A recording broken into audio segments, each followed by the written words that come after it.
Good afternoon, everybody. My name is Donna Thiesel, and I'm your host of Donna's Edge television talk show, Where Truth Matters.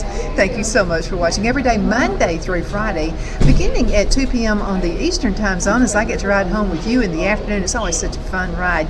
You can find us syndicated on our Fox News affiliate, and that's on Abundant Television, found on Roku, Apple TV, and Amazon Fire. Don't forget the podcast on thenewscasters.com and all the social media sites. We're there for you. However you want to watch us, I don't want you to get fired on your job watching me while you're supposed to be working. So again, thank you so much for being with us. Definitely appreciate that. Continue sending emails. You know that makes my day. And you can send those emails to Donna@donnasedge.com, Donna@donnasedge.com. I am so excited to have my guest with me right now. His name is Dixon, running for U.S. Congress. That's right. Wow, it's so good to be with you today. I've heard so many really neat things about you. Well, Donna, I appreciate you having me on. I hope all the things you've heard are good. Yeah, they've all been really, really good. So let me ask you, why in the world would you want to do this? Why would you want to run for office? And everybody keeps asking me that, and they say, "Why would you put yourself through this amount of torture?" And I get that question, but in all realisticness, whenever my first daughter was born last year, I really am worried about the future that my kids are going to grow up in, and I feel like it's my duty as their dad to make sure that I'm getting involved into politics and making sure that I'm shaping the future that they're going to grow up in. And so right now, with our national debt, that's one of the biggest things that I'm concerned about, being now $37 trillion. I have two daughters, one 6-week-old and one 16-month-old. And my daughter that was just born, her share of the national debt is already $108,000. I'm worried about her future as far as getting married, starting a family, buying a home. I just don't understand how we can continue to set that aside and think it's not going to affect their future when it is. I think it's a very healthy way to look at it. Kids are already in debt when you consider it that way, and that's not the way it's supposed to be.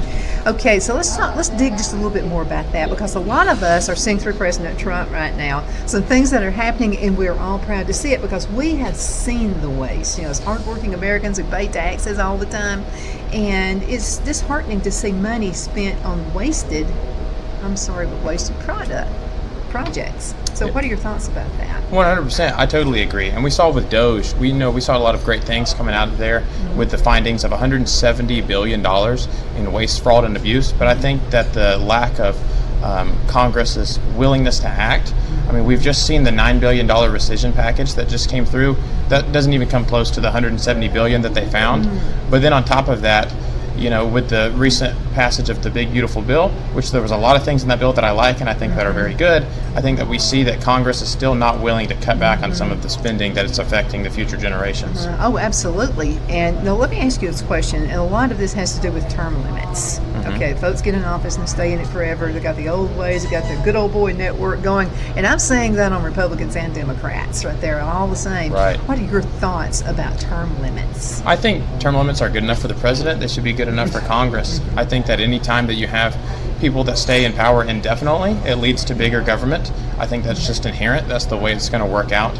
And so I think that we have to make sure that we're putting measures in place that restore integrity to public office and make sure that we are curbing the growth of government. Because if you're trying to find a reason to stay in government, you're always going to be looking for a new initiative or sometimes it's almost like you're looking for a problem. And I think that we need fresh perspectives, fresh eyes coming to Congress that see the issues at hand and are willing to do the job and go back home.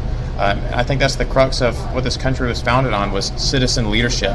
And I think that whenever you have people staying indefinitely, you lose that. I think so too. I want to talk to you something that's pretty close to home now. Because the state of Alabama right here, it's been a good state to live in. Good folks and all, but there has been some corruptions that have come in, like the town of Albertville, Alabama. It's been very surprising.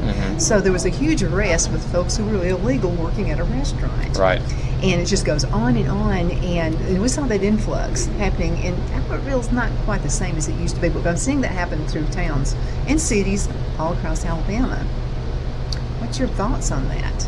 As far as concerning illegal immigration or just the corruption? Illegal and both. Oh, yeah. I think that it is 100% hurting this country, whether it be criminals, whether it be people that are not paying their taxes. I think it's hurting us on all fronts, and I think that we need to make sure that we're putting the measures in place that are allowing the American people to thrive, allowing the people of Alabama to thrive. And I think that means, securing our border, because whenever you don't have a secure border, you don't have a country. And I think that we are seeing the effects of this. It's taken several years, but I mean, now people, I think, understand now how much it has hurt the American people, and I think they're ready to see something different. And I think President Trump is doing a great job of securing our border.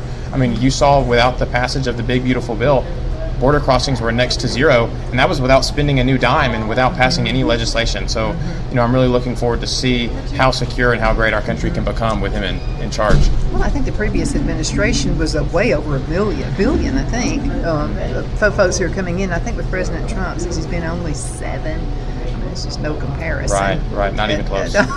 Nowhere in that ball game. So whatever is taking place for a reason, and it has to be that way.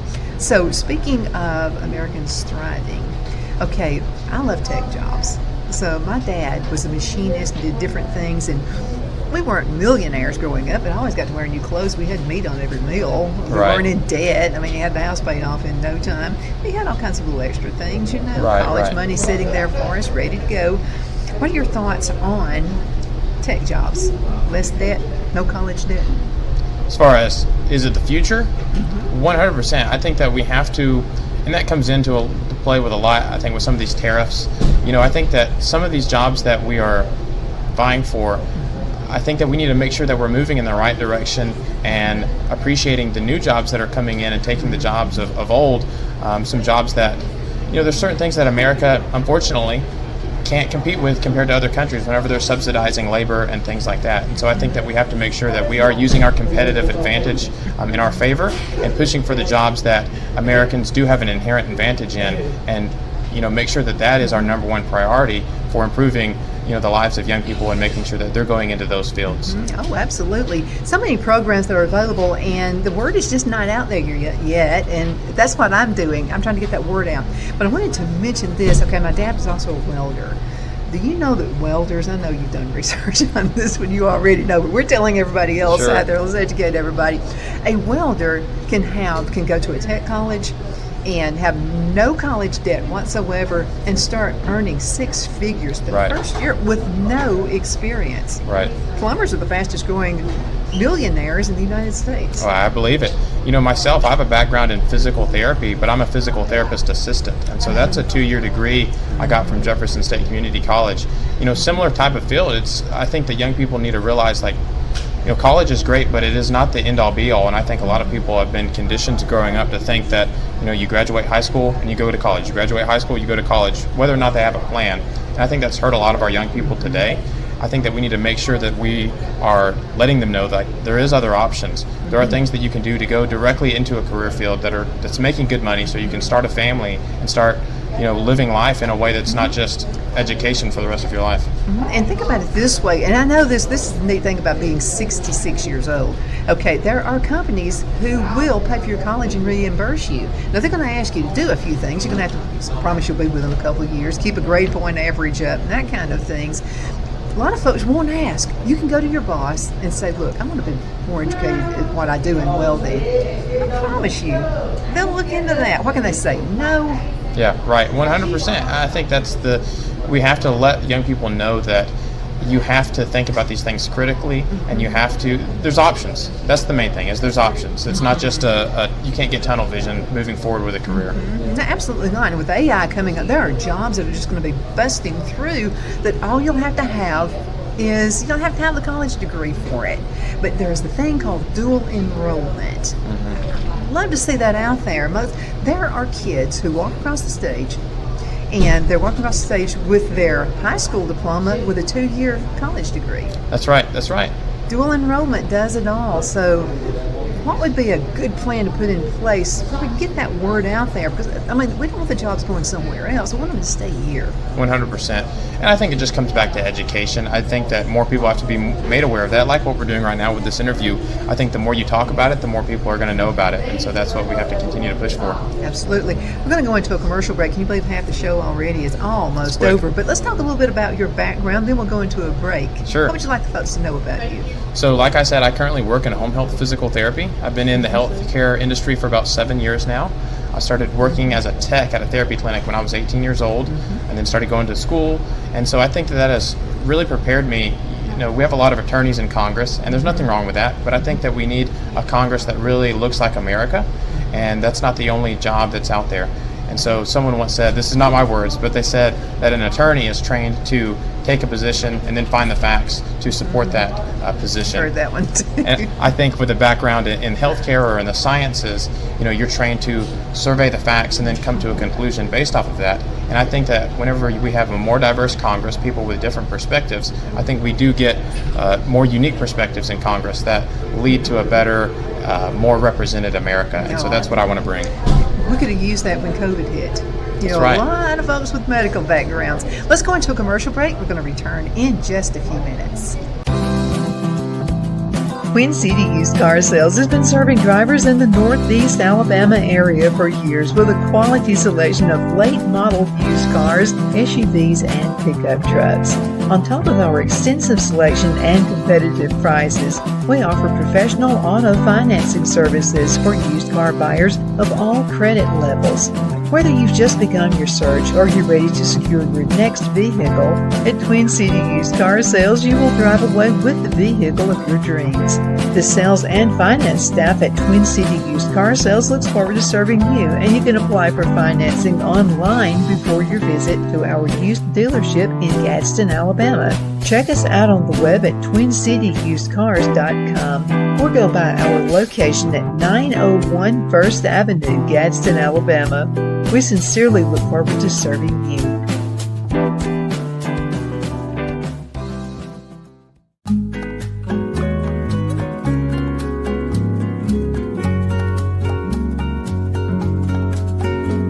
At Lamone's Mexican Restaurant, located in Henniger, Alabama, and voted Best Mexican Restaurant of DeKalb County, Alabama 2020, we're here to serve you with authentic Mexican cuisine. Order easily online by going to lamonsmex.com or call 256-657-3999 to place your order. We're open Sunday through Thursday 11 a.m. to 9 p.m. and Friday and Saturday 11 a.m. to 10 p.m.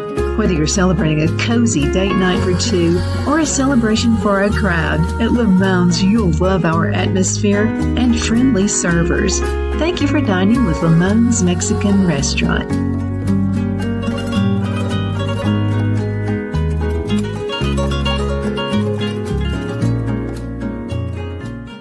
At Liberty Bank, we're all about community. Whether it's to help with a charity fundraiser or help families in need, toys at Christmas, or a local football team, we're here for you. You see, we realize the importance of family. Sometimes it's to build a new home or necessary home repairs. We're here for you. If you like the feel of a small town bank with all the conveniences of a big city bank, we're here to serve you. You will find us at any of our convenient locations in DeKalb, Marshall, Etowah, and Blount counties in North Alabama. You can call and speak with any of our friendly staff at 256-659-2175 or check us out on the web at libertybankal.com. And thank you for your support of our community. Member FDIC Equal Housing Lender.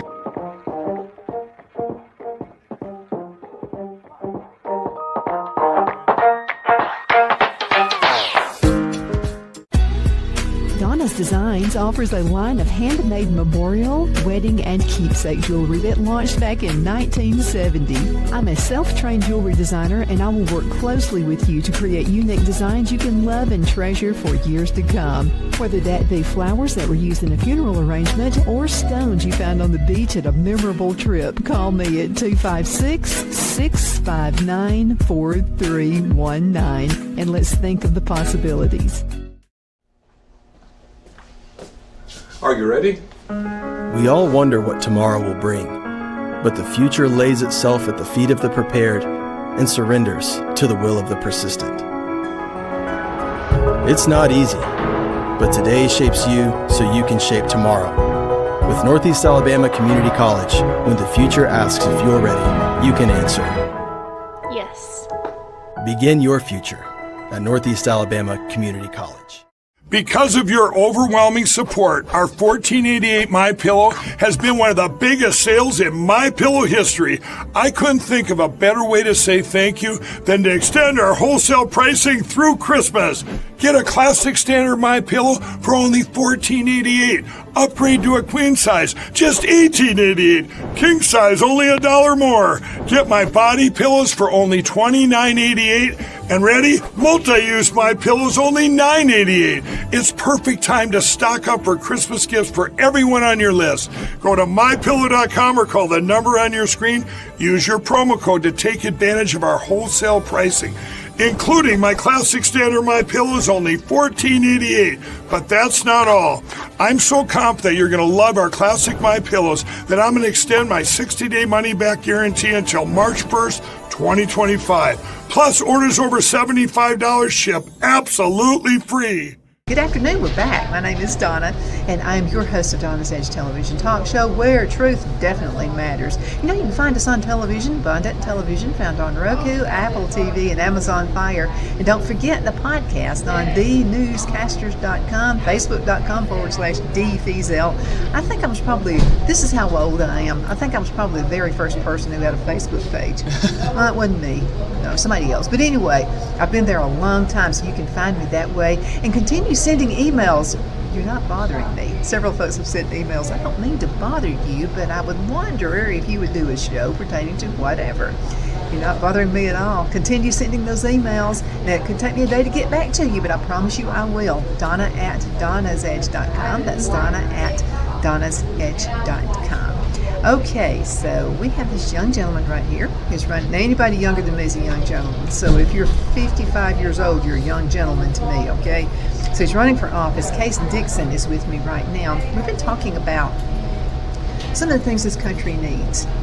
And so you have a different perspective, and I wanted to mention this. I'm noticing there is a number of younger people who are turning conservative. Why do you think that's happening? I think there's been a lot of people that have been disenfranchised, especially young men in particular. I think that the left has gone too far to the left and that they've really overplayed their hand. And I think that a lot of young people are really, like I said, getting disenfranchised and saying, okay, where can I land? I'm not accepted in this community. So I think the only alternative is to go more conservative. Mm-hmm. Oh, yeah, absolutely. I'm just seeing them out there in droves. And I know when we voted, of course, for President Trump, and so any events you went to, they were out there with those MAGA hats and what have you, out there loving this country, and they want to see it the way it should be. You know, a lot of times, sometimes our parents make mistakes. I made a few based on decisions I made. And sometimes kids can learn from those mistakes. And who wants to live in a basement, by the way? That's right. When you could get out there and really make something of yourself. Okay, now let's educate us a little bit more as to what the function of Congress is all about. Regarding lawmaking, yeah, so I think that really is the backbone of our country. I mean, we have the executive branch that is, it's not supposed to be the most powerful branch. Congress is supposed to be an equal branch, and it all comes back down to checks and balances. And I think that whenever we have, like I talked about earlier, whenever we have a Congress that really looks like America, I think that we have a United States that represents true American values. But whenever we allow Congress to become this sort of political ruling class and only the elite people are able to get there, whether it be through money or connections or things like that, I don't think it really represents the values that America holds dear or even that Alabama holds dear. Absolutely. Let's talk a little bit about taxes. I'm a business owner, so a little shaky moment. We all dread April 15th, okay? That day's going to come. It's going to hit us like a ton of bricks. I've been actually doing, and I'm going to send some information to you about this too, and it's about fair tax or flat tax. I've been evaluating those. Are you familiar with either one of those? I am, yeah. I think that right now, we can always strive to do better regarding our tax laws. I think that there's no reason our, tax laws should be this thick. I think that it should be a lot more simple, and I don't think that we should have carve-outs for special interests or for certain businesses or for certain individuals or whatever it may be. I think that we need to make sure that our tax system is really putting forward our best foot towards capitalism and allowing the free market to decide what businesses thrive and how individuals are able to perform. Absolutely. When COVID hit, it really hits a lot of small businesses. Now, it really didn't affect mine whatsoever. As a matter of fact, I had been renting space for a radio station. Person who owned the station wanted to close it down.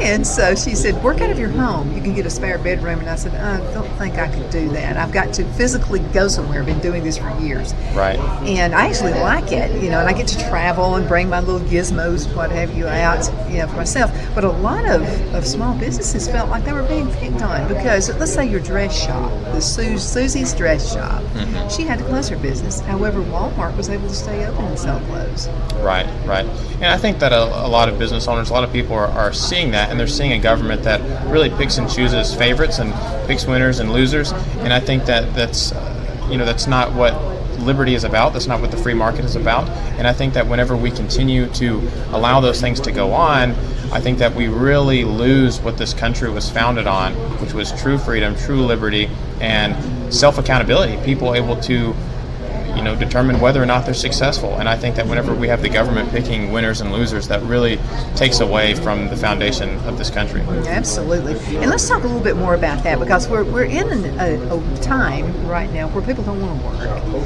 And it takes it to make, and I'm just telling you, I feel more fulfilled. A lot of my friends I went to school with have already retired, and I can't do it. Right. So, but you just feel more, you got to bring something to the world. And I don't care what it is, whatever job. And I'll give you an example.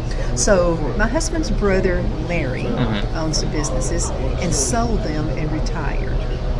He wanted to prove a point to us, to all the young people, all the nieces and nephews and what have you. So he started working. I heard he was working at McDonald's. And I'm going, Larry, like the big executive guy, is working at McDonald's. What's he doing? Is he in management? And they said, no, he's flipping burgers. And I said, Larry's flipping burgers? Not demeaning anybody who does that. You got to start at the bottom, and that was his whole point. He said, yeah, I'd like to move up with the company, but I realize I want to know how they flip burgers first. Right. I want to know, why do you put this much mustard and this much ketchup? I mean, how does this whole process work? And what he noticed is a lot of folks, they only did their job at a given time. Well, he grew up in my era where you would go grab a broom if you didn't have anything else to do is sweep the floors. Do you know how fast he moved up in the company? I'm sure very fast. Super fast. So that's something else I wanted to mention to you guys as well. But let's talk about that. It seems as if some people will make a career, and I believe in welfare. I believe in it because I know a lot of people, divorces, maybe something happened to the spouse, that kind of thing. Sometimes you just need that help, but not as a career. Right. Can that be adjusted some way? Yeah, 100%. And I think that we are seeing some things that have been done better, like I talked about earlier with the passage of the big, beautiful bill, putting in the work requirements for Medicaid. Now, those have been delayed for several years, and I think that, when you look at our national debt, tying that back into the things that's driving inflation, making everyday life harder for Americans, you have to look at what is our money going to? I mean, when you look at our budget, most of it is going towards these entitlement programs, and I understand that some of these people have worked and paid into, but some of these are not earned benefits. And I think that we have to make sure that we are best utilizing the American people's money in a way that's going to benefit them. And I don't think that, it goes back to that old saying, you can give a man a fish and feed him for a day, or you can teach a man to fish and feed him for a lifetime. Absolutely. And I think that I really live by that saying, and I think that it really does people injustice when you allow them to make a career out of staying on certain programs, whatever it may be. I think that you lose a lot of life experience, and you lose a lot of things that, like you talked about with your job, that give you fulfillment. I think that people will live more fulfilled lives whenever they truly are self-accountable and make something of themselves and that do something that's worthwhile. I think that they will have a much better life that way. If you're having a hard time finding a job, you can actually go volunteer with a company and just really get out there and just show yourself out, and just, you may wind up with a great position there, whatever. Okay, let's talk a little bit about our military. I am proud of our military at this point. I feel like we're actually getting somewhere. Let's talk about the retired veterans. What can be done to help them? I just think that, number one, it goes back to education. I think that whenever you're educating the population regarding the sacrifice that they have put in and the things that they have done for service for this country, I think that there will be a lot better respect of our veterans. And I think that when there's more respect of our veterans, the adequate things that they need will follow. I just think that the American people really have to understand what has been done for this country, what they've done, and the time that they put in order to preserve this land that we have and the freedoms that we have. And I'm going to tell you what, we salute them. Every time we see someone who's been in the military and they have a cap on or whatever, we always thank them for their service. I mean, you just have, my husband's dad was retired military. He was in the U.S. Army, lost a limb. Yeah. And, I was older before I knew that he had lost a limb. He used to play baseball with us all the time. Wow. When the kids growing up. So anyway, there's that fight, and there's that going on. Now I want to talk to you about something else. We've got just a few minutes left in this segment. Do you know I'm a farmer? I did not know you were a farmer. I'm a farmer, and I love every minute of it. So we have some land, and we have, chickens, and I love raising food. It's just a fun thing. And nothing huge. We have honeybees, and by the way, raise some bees. Have at least one hive. I promise you, you'll learn about working and what it's like to work as an army of people together. Okay, but this is my question. So a lot of folks are losing. They're not getting the help from the government they need, the assistance. They're losing the family farm. How can we give more assistance to the farmers? I think truly, believe it or not, I think the less government is better. I think that whenever we get government out of the way, it allows people to actually thrive in a way that allows them to be successful. But whenever you put all these regulations and stipulations on farmers or cattlemen or whatever it may be, I think that it just makes it that much harder to progress and survive. And it really goes back to what we were saying earlier. Whenever you have all these carve-outs, you see these big chains or these big businesses they don't play by the same rules that a lot of these small businesses do. And I think that it just creates a monopoly and makes it harder for the average everyday person to be successful in a small business. Absolutely. And then the cost of goods. I'm talking about the interest rate. A lot of young folks are having a hard time buying their first home because of the interest rates, and homes are just downright expensive right now. Yeah, 100%. My wife and I, we went through that a couple years ago, about 2 or 3 years ago. We bought our first home, but we're sitting at a 7.25% interest rate, which on the big scheme of things is not that bad. But my parents have like a 2.5% interest rate because of how things were several years ago, and that goes back into our national debt and why I'm running and why I'm worried about the future that my kids are going to grow up in, because our national debt is driving interest rates. I mean, whenever the United States takes out more debt to cover the expenditures that we have, then the interest on our debt rises, and then the Fed prints money, and when the Fed prints money, it creates inflation, and therefore, prices are higher, interest rates are higher, and that just makes life harder for everyday Americans. And so that's the biggest thing that I'm concerned about right now. And my opponent has, voted to add trillions of dollars to our national debt. I just think that's hurting the everyday Americans, and it's making life harder, much harder than it needs to be. Oh, it is. I'll have to tell you, my son and daughter-in-law actually tricked them on their own selves with their house payment. They actually set up a 30-year mortgage, which freaked me out when they did. But I didn't say anything. I let it happen. And they had a goal set to have the house paid off in 10 years, and they did it. Mm-hmm. And so what they did is they tricked their own selves with the system. They paid the mortgage every 2 weeks, which actually added an extra payment per year. And you're not even aware you're doing that. And then any extra money that came in, they were applying that. And before their 10th wedding anniversary, they paid the house off, saved over $100,000 in interest. So, you can do that. The banks are not going to tell you can do that. Right. But you can do that. Okay, less than a minute left in this segment. What would you like to tell the folks before you go, and how can folks contribute? Sure, yes. To contribute, you can go to casedixon.com or dixonforuscongress.com, and there's a donate button there. But I think one of the things that I want people to realize, the main thing that's driving me is I think that average everyday American needs a voice in Congress, and I think that we do have a lot of corruption in Congress, whether it be stock trading or whether we have career politicians or whatever it may be. And I think that the average everyday American needs a voice, and that's why I'm running, because I'm not someone with a political background. I'm someone with a background in healthcare. I'm a husband. I'm a father. I'm someone that wants to see a better life for their kids. And so that's the main reason why I'm running, and I think that a lot of people can relate to that. Absolutely, Case. Thank you so much for being with me. Man, that was perfect timing. You weren't even watching. Okay, you need somebody who's aware, okay? But again, thank you so much for being with me, and thank you guys so much for watching. You can find us syndicated on Abundance Television, found on Roku, Apple TV, and Amazon Fire. And you can also find the podcast on thenewscasters.com. Continue sending emails, Donna at donnasedge.com. Thank you so much for watching.